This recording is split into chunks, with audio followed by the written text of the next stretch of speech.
Hey everyone, it is High here, bringing another video on Dragon Ball Z Dokkan Battle. In this video, we're going to be discussing what you should know, a deeper dive into the Super Saiyan Blue Kaioken that should be dropping right around the corner here, if not already. So with that, if you are new to my channel, like, subscribe, comment below, do all that good stuff. I'm still on that road to 50,000 by the end of the year. Hopefully, you can help me achieve that. And always a shout out to DBZ Space and the Dokkan Wiki for info and images provided. So what I mean by what you should know, this is really going to be a closer look. We know the stats. A lot of people are doing testing videos, but I want to talk about the special things that this unit has accomplished, being released on global here. So being a global first unit, it is already a special unit, but there's some interesting things that this unit provides and possesses. So hopefully this will give you some clarity on, should I summon for this unit, should I skip, things of that nature. So let's go ahead and jump right into it. So the first thing we'll talk about is the leader skill and the super attack. So this is the first 170% universal survival saga leader, the stats being ki plus 3, HP 130%, and attack and defense 170. The reason why this is the first 170 because the other two leaders, Jiren and Hit, they're both 150% leaders, so making this the best 170% Universal Survival Saga leader in the game at this point in time. So that's a huge advantage. Now this is also the first Dokkan Fest representatives of Universe 7 leader, and due to the fact that LR Freeku is a summonable LR and is not a Dokkan Festival LR, this making Goku here, Super Saiyan Blue Kaioken Goku, the first Dokkan Fest leader for U7. Now, I still am not in agreement for them having U7 as a leader with Universal Survival Saga. I think they could have separated that because they're very similar, but there are a few units, and we'll be looking at one in just a second, that is not a part of Universal Survival Saga, but a part of Representative Universe 7, but a few and far between. But anyway, very, very strong leader, and it's not joining the meta of what JP's doing right now, which is a dual category with a passive support, but this is a strong dual category leader skill here. So the super attack is very, very powerful. This is the first TUR non-EZA with the greatly raises attack plus 50% to immense damage, and it's infinite. This is the Kaioken mechanic. He is Super Saiyan Blue Kaioken, and there's only two other units that have this greatly raises attack, and that is two EZAs. It's the Super Saiyan Blue Kaioken EZA, the AGL one, and the Ultimate Gohan, the Super Int EZA as well. So those are the only two that have the immense damage greatly raises attack. Now there are about 5 other ones that have supreme damage, but it is a big difference between supreme damage and immense damage. It's about 75% to be exact here. So the SA10 for supreme 430%, immense is 505. So actually after 2 super attacks from Super Saiyan Blue Kaioken, he's going to actually do more SA multiplier damage than an LR at SA20, because at SA20 it's 570 for an LR, and you'll be over 605 at this point in time if you do 2 super attacks. So very, very strong. So these are the 3 first that Super Saiyan Blue Kaioken actually possesses. So really, really nice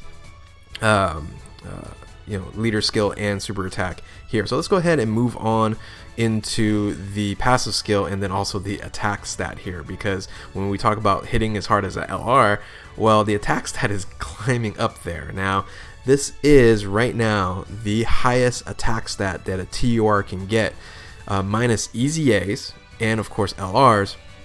So if you actually look at the list here, this is actually the JP list, because you see Strength Cooler on here at 17,542. This is 17,890.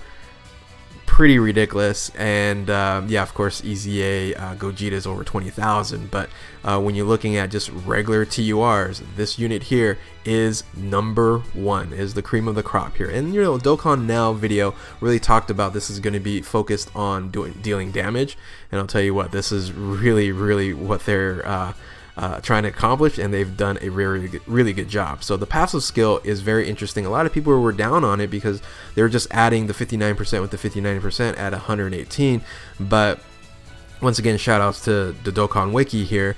The additional details is his additional 59% after receiving 6 attacks is calculated separately from his initial 59%, resulting in a 151.81% boost. So not 118, 152, a lot different, a lot more powerful. On top of that, when you're under 59% HP, his 59% is additive on top of his additional, which results in a 246.62%. And it's a very interesting passive here. It actually activates during SA. So if you're under 59% in HP, like just in the middle of the turn, you can activate this passive and you'll do 46.2% of damage right there.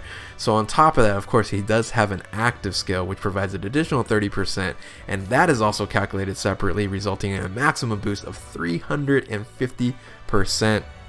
Yeah, that is pretty crazy there. And here's the thing, that active skill, the Spirit Bomb, you can use that and then do another attack with that 246%. So you can, in one turn, just destroy an enemy, no problem. So a very, very powerful, I think definitely understated. But on top of that, I didn't even talk about the passive skill when it comes to defense. Remember that 59% and also calculated separately, it's also calculating separately with that defense as well. So you're going to get that additional defensive boost, and he's pretty solid. He's really, really strong when it comes to that. It's just not like OP, like he's dodging or he's damage mitigation, things of that nature. But having over any TUR over 100% in defense is gonna hold its own. So that is the passive skill and the attack stat. So let's talk about the categories and that it's in. And it's very important when you have a unit, and the value of the unit is based on the number of categories you can use, because you can then use this unit on a lot of different teams, and in this case scenario you can run it on 7 different categories. It's Universal Survival Saga, Realm of Gods, Pure Saiyans, Full Power, Representative Universe 7, Goku's Family, and Kamehameha. Now we're only talking about the global version of this at this point in time. There are some other categories that they might pop up for this unit here, but global for now. And this is the funny thing is, this is the exact same category set as UI Goku, as you can see right there. So that unit there also has 7 categories. Now, the funny thing is, there's only 2 other TURs that have more categories within the unit in the game, and that is, let's go ahead and show that.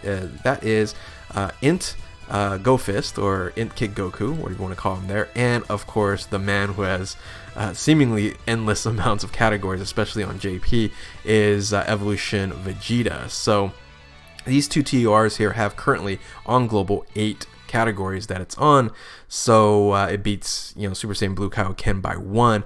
Now there are also 2 LRs that has 8 categories, and that is the AGL Super Saiyan Gohan and then the LR 30% Cell here. So those 2 also have 8 leaders, but of course all falls in the shadow of the 9 category global leader, and that's I don't say leader, but 9 category that's on the unit itself, and that's LR GoPros.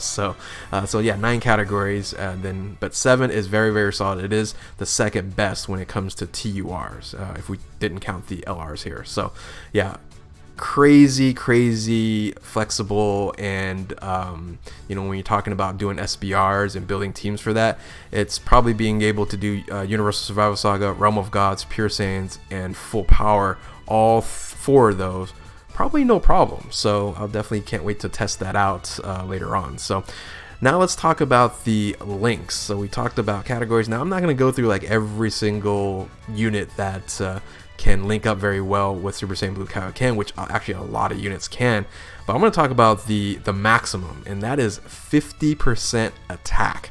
That's right, this unit here has 4 different units, actually technically kind of like 5, that will give a 50% to attack with link skills unconditional. It's not big bad bosses, you have to be under certain percentages, things of that nature, but using Super Saiyan Warrior Gods, Godly Power, and Fierce Battle, Super Saiyan 10%, Warrior Gods 10%, Godly Power 15, and Fierce Battle 15, that equals 50%. Now, the only problem here is these units are not going to be run on the leader skill, which is Representatives of Universe 7 and Universal Survival Saga. However, you can run Realm of Gods. We talked about the categories, Realm of Gods, or some other teams that you can link this this unit up with. So the first one is actually the return of this old unit here, who OGs will remember the Super Saiyan Blue Goku that we always kind of debated, hey, what's better, Super Saiyan Goku or Super Saiyan Blue Goku or Super Saiyan Blue Kaioken AGL Goku, and because you're talking about the flat stat increase versus the percentage. So that's that unit returns here as a 50% link skill. I think it also has like 6 total links to go along with them, so like has the exact same link set. So pretty amazing. Now the other one you see on the side here, it's a technicality, but yes, he will provide 50% to attack. This is transforming Goku on the final stage of his transformation, which is Super Saiyan Blue. So that's actually when he activates all of these link skills here. So the next one is the Tech Goku along with the Strength Goku. Both of those also link up very well and can run on the Super Saiyan Warrior Gods, Godly Power, and Fierce Battle. So getting all of those links for those 2 units is fantastic. And then finally, God Vegeta also provides all those 4 links as well. So these 4, technically 5, provides that attack 50% ungod. This is amazing. 50% unconditional. The only one that's higher is UI Goku, and what you see there in that Strength Goku. I think they give it gets a buff of 55%. I don't think anybody's higher than that.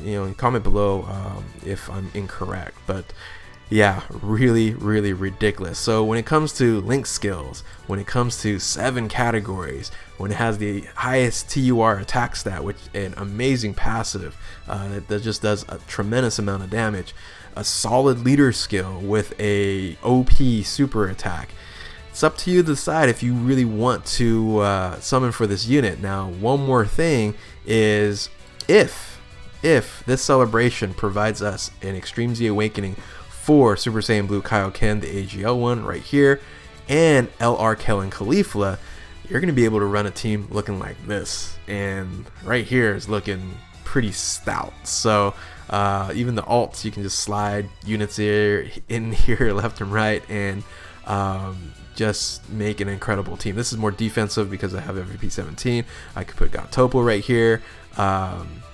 Yeah, so if you want to build this team, you probably want to summon for this unit. If you really don't care about Kellen Caulifla or the EZA of Super Saiyan Blue Kaioken and you can do without, then you can skip it. But I think this team is going to be very relevant for quite some time. So I recommend you guys summon for this unit, because who knows, this unit could be a year before it comes back again, like this guy right here, like hit. So and you don't want to be without for this long of a period of time, which I don't think it'll happen because this is going to be a very hyped unit. So anyway, with that, hopefully you guys got something out of this video, and we took a deeper dive into what you should know for the Super Saiyan Blue Kaioken Goku. I wish everyone good luck on summoning for this unit. And if you are new to my channel, like, subscribe, comment below. Trying to hit that 50,000 by the end of the year. Thank you all for watching. Keep on Dokkaning. We'll catch you next time. Later.